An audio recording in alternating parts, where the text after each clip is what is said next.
E aí, tudo bem? Bem-vindos a mais uma análise nossa.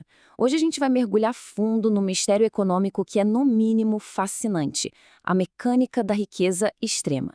É literalmente como abrir o capô de um carro e ver que as engrenagens financeiras rodam de um jeito completamente diferente dependendo de onde você está no mundo. Para começar, pensa comigo numa coisa que é o grande quebra-cabeça de hoje. É mais fácil ficar rico num país que já é rico ou num país pobre? Intuitivamente, a gente logo pensa que é num país rico, claro, afinal tem muito mais dinheiro circulando por lá. Mas olha, os dados mostram uma realidade que vai totalmente contra a nossa intuição. Para desvendar essa dinâmica, a gente vai seguir 5 passos bem lógicos. Primeiro, o paradoxo da riqueza. Depois, impostos e desigualdade. Em seguida, as barreiras ao empreendedorismo. Aí a gente entra no clube dos bilionários e, por fim, a famosa armadilha dos juros. Vamos lá? Vamos direto para o primeiro ponto: o paradoxo da riqueza. Sai lá da base da pirâmide é uma tarefa hercúlea. Pensa no seguinte: para chegar numa renda mediana, uma família brasileira precisa suar a camisa por até 9 gerações. 9! Enquanto isso, lá na Dinamarca, esse mesmo salto social leva só 2 gerações. Isso escancara como a mobilidade ascendente por aqui é um caminho quase impossível se a gente comparar com os pares europeus. E é aqui que a cabeça dá um nó. Apesar dessa mobilidade social ser super engessada, os mercados emergentes têm, incrivelmente, uma proporção maior de bilionários considerados self-made. A gente está falando de 80% contra 65% nos países ricos. Mas para lá, tem um detalhe crucial aí. Ser self-made nesses dados não quer dizer começar do absoluto zero, sem nada no bolso. Significa só que a fortuna de 1 bilhão foi consolidada na geração atual, quase sempre por quem já vinha de uma elite com muita abundância de recursos e contatos. O que nos leva ao segundo ponto: impostos e desigualdade. Quando a gente analisa as regras do jogo, percebe um abismo filosófico enorme de como os impostos funcionam. Lá na Europa, a herança leva uma mordida que vai de 30% a 60%, enquanto no Brasil a taxa máxima ronda os 8%. Dividendos? Na Europa, eles enfrentam uma taxação de 25% a 45%. Já no Brasil, a gente tem um histórico longo de isenção, com uma previsão de chegar a apenas 10% lá em 2026. A leitura neutra dos dados é bem clara. Um sistema atua ativamente para evitar concentrações circulares de riqueza, enquanto o outro acaba servindo como um baita escudo para o chamado dinheiro velho. E o ponto que realmente impacta a vida das pessoas é: de onde vem o grosso dessa arrecadação?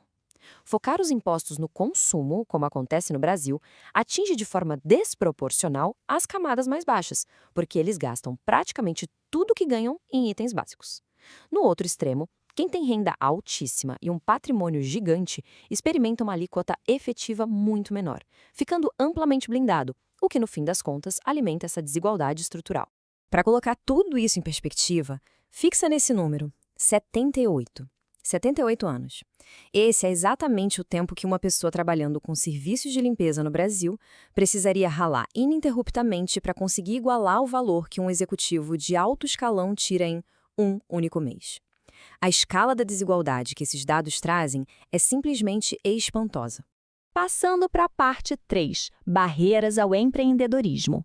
Bom, se proteger a fortuna que já existe é relativamente tranquilo, tentar criar riqueza nova produzindo é um verdadeiro teste de sobrevivência.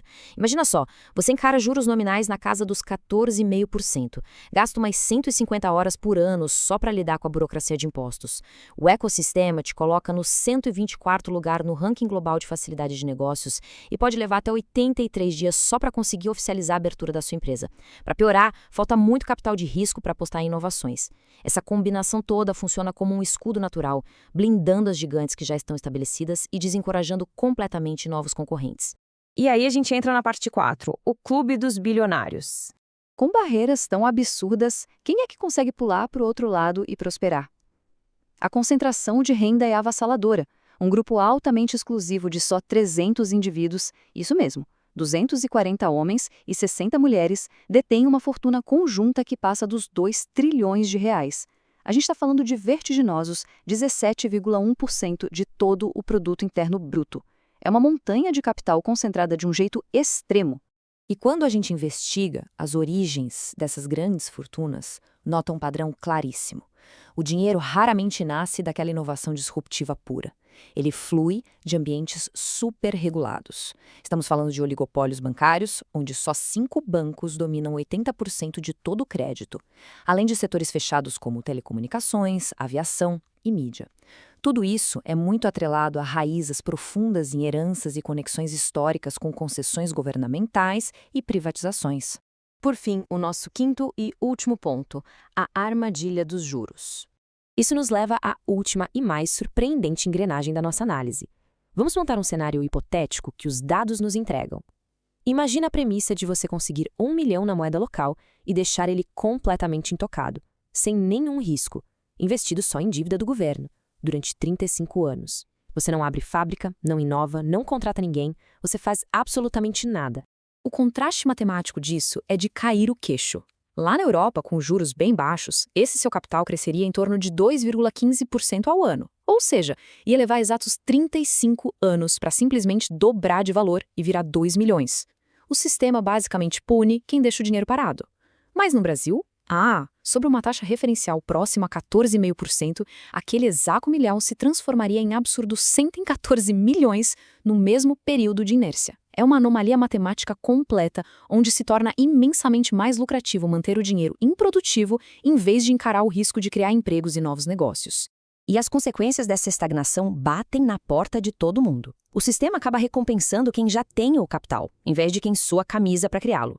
O apetite por inovação é sufocado pelo lucro sem esforço, o que só vai inflando a dívida pública no processo. O grande recado que o material nos deixa é que entender essas regras ocultas do tabuleiro e buscar educação financeira por conta própria é o único caminho inteligente para proteger e multiplicar seus recursos nesse cenário. Chegamos ao fim desta jornada de hoje com uma reflexão poderosa extraída do material analisado. Ficar rico tem que ser difícil, mas permanecer rico tem que ser quase impossível. Se o ambiente em que a gente vive protege a estagnação e faz com que o repouso financeiro seja muito mais lucrativo do que a invenção e a produção de verdade, qual é o verdadeiro custo para o avanço da nossa sociedade? Pensa nisso. Fica aqui a provocação para você continuar questionando e entendendo as engrenagens ocultas da economia que nos cerca. Um abraço e até a nossa próxima análise.